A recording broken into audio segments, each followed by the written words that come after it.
waaw salaamaaleykum sama gars yi maa ngi leen di siyaar ku si nekk ma dara jox sa wàccuwaay nee ngeen def ba am ngeen jàmm tey moom affaire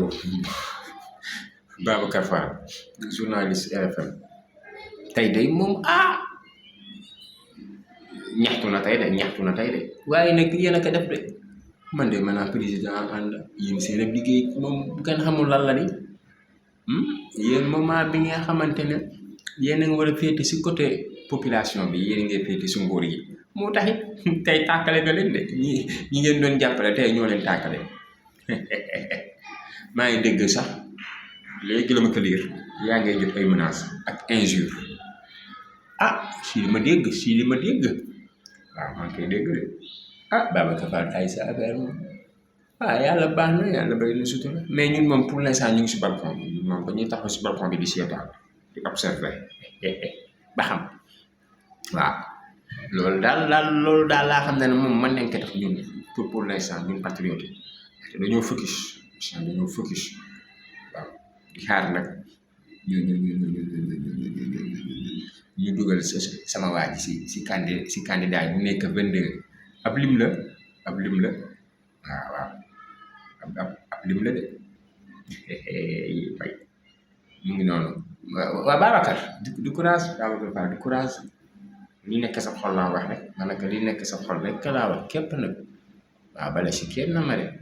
waaw li nekk sa xol moom laa wax waaw bala si kenn mere nag am naa droit wax ka maa ngi fàttaliku ndeysaan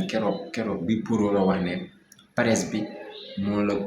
3e puissance xaw ma 4e puissance ci mondial ba ma juumul maanaam su wàllu lii waaye mu nekk 3e position xaw ma 4e position maanaam ab presse journaliste presse boobu li mu mën a secrétaire état fàkk natt beesu nag parce que da ngeen am doole moo tax moment bi leen soxlawee moment bi nga xamante ne Sénégal da leen soxla moment bi nga xamante ne Sénégal mu ngay joytu si mal gouvernance li leen waroon mooy ngeen jàppale peuple bi su communication asi ba nguur deful lu dul yoon ngeen tiitire ko waaw il se trouve que nag da ngeen nekkoon si benn nit rek moom sax nit kooku mu ngi ko doon signalé waaw tey jii nag moo dal seen kaw ngeen wër yuuxu nii la heureusement que ñoom heureusement que 45 jours moo leen fi desee mi ngi noonu daal bi ko pëloon la wax yàgg na nanguwu leen ko wane déglu waaw bi ko traité la nekk wax nañ ko si kaw pro